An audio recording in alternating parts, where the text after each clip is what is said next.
10 années après l'émergence de la première monnaie locale complémentaire en France, il en existe aujourd'hui 82. Mais alors, quels sont les impacts sur les monnaies locales? Aujourd'hui, pour en parler dans le MAG, je reçois Charles Lesage, délégué général du Mouvement Sol. Bonjour. Bonjour à vous. Alors pour commencer, pouvez-vous nous expliquer ce qu'est une monnaie locale et surtout son utilité?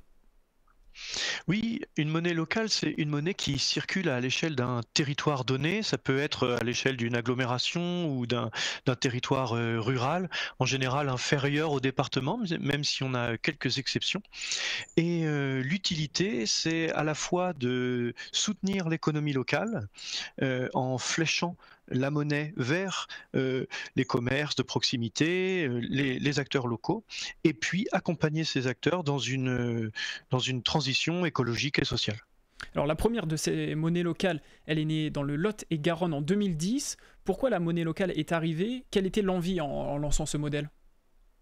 Oui, en effet, 2010, donc quelque temps après la crise de 2008, à un moment où un certain nombre de citoyens et citoyennes se sont demandé quelles pouvaient être les causes d'une telle crise. Et parmi les différentes causes identifiées, eh bien, il y avait le fait que aujourd'hui, dans une certaine mesure, il y a peut-être une meilleure marge de manœuvre dans une gestion démocratique de la monnaie. Et donc l'idée était de s'approprier euh, d'une façon citoyenne une monnaie sur un territoire, c'est-à-dire rassembler les collectivités publiques, les citoyens, les entreprises, pour définir ensemble comment l'outil monétaire peut servir le développement du territoire. Alors, vous nous dites justement qu'elle rassemble plusieurs publics. Pouvez-vous nous expliquer brièvement le circuit d'une monnaie locale? Elle part d'où? Elle passe par qui? Et surtout, elle finit où?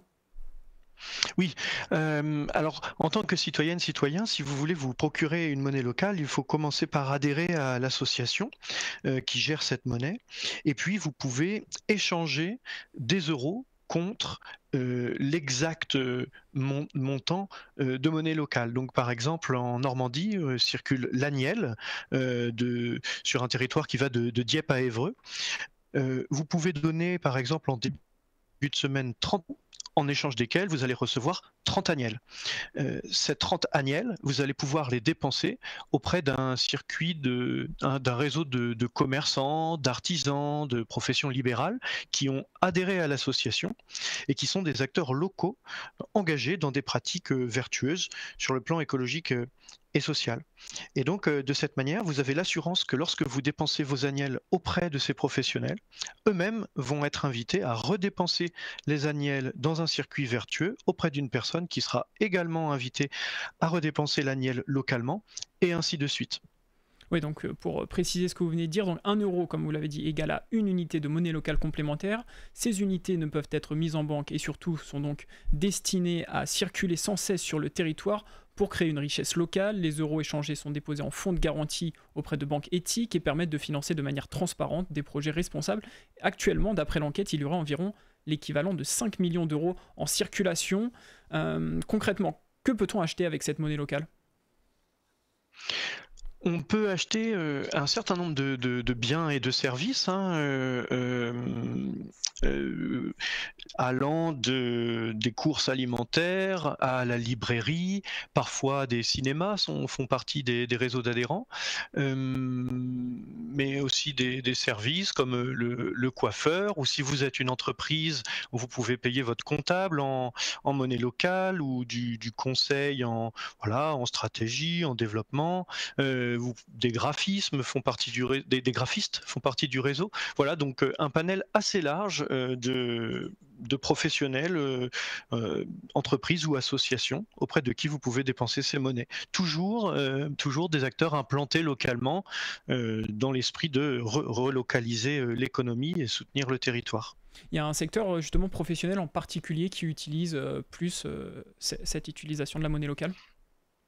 Alors, on a une légère surreprésentation du secteur alimentaire, euh, que ça soit des restaurants, des bars, des cafés, des agriculteurs. Voilà, quelque chose de l'ordre d'un tiers des adhérents professionnels sont de ce secteur. Pour le reste, c'est assez varié. Alors vous travaillez pour le mouvement Sol, c'est un laboratoire d'expérimentation monétaire qui représente et accompagne les associations de monnaie locale complémentaires dans leur développement au service des territoires et des collectivités, entreprises, associations et même habitants. En quoi consiste votre métier? Alors le mouvement Sol a plusieurs activités. La première, c'est celle de fédérer les monnaies locales, d'en animer la communauté, de faciliter le partage d'expériences entre elles, et puis de les accompagner individuellement dans leur développement. Un deuxième métier, c'est celui de la représentation et de la communication. Donc on communiquent sur les monnaies locales et sur leur intérêt auprès d'un certain nombre d'acteurs. Et puis, on les accompagne également dans leur numérisation, puisque il est possible aujourd'hui, auprès de certaines monnaies locales, de les utiliser sous forme numérique en paiement avec son téléphone, en payant avec son téléphone. Et enfin, comme vous le disiez, un laboratoire d'expérimentation pour imaginer de nouvelles manières d'utiliser la monnaie au service d'un développement écologique et social des territoires, comme on a pu le voir par exemple à Grenoble, où le Cairn, la monnaie grenobloise, a été utilisé pour abonder des allocations sociales auprès de publics en situation de précarité. Et donc on a pu de cette manière articuler nos monnaies locales à une politique locale sociale. Donc voilà, c'est ce type d'innovation auquel on réfléchit également.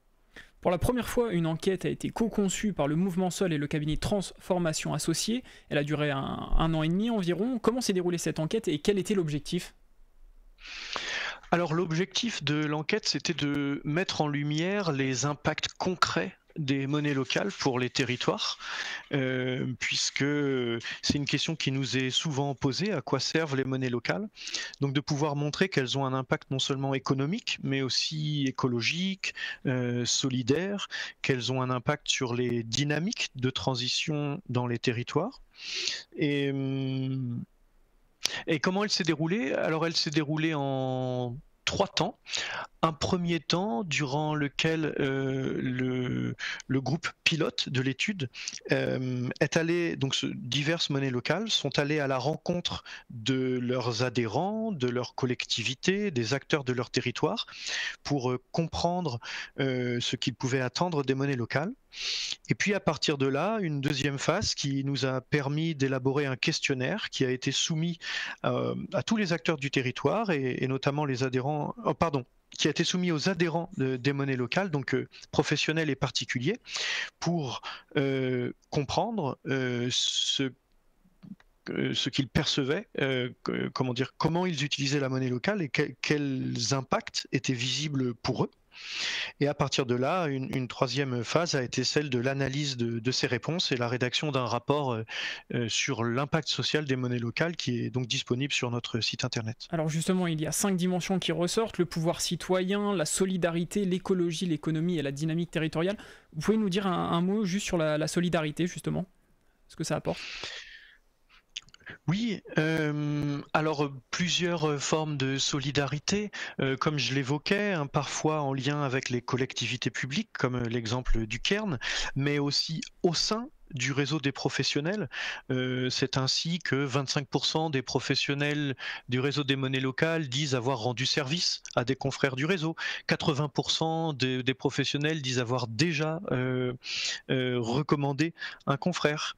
On voit aussi que la solidarité s'exprime en interne de ces entreprises, notamment en ce qui concerne l'écart salarial. On observe que l'écart salarial au sein des entreprises et associations adhérentes aux monnaies locales est de 1,25, c'est-à-dire que si le salaire le plus bas est de 2000 euros, le salaire le plus élevé sera de 2500 euros, donc un écart assez faible entre le plus haut et le plus bas salaire. Voilà, un facteur de 1,25, là où dans l'économie conventionnelle, on a un écart de 3,1. Donc voilà, c'est différentes choses qui montrent comment les monnaies locales peuvent favoriser à la fois l'équité, la solidarité, l'entraide au Et sein tout du ça, on réseau. peut le retrouver, donc, comme vous l'avez dit, sur le site sol-monnaie-local.org. Merci à vous, Charles Lesage, d'avoir participé à cette émission sur les monnaies locales complémentaires. Sachez que vous pouvez également retrouver cette émission sur notre site et application Radio Sensation.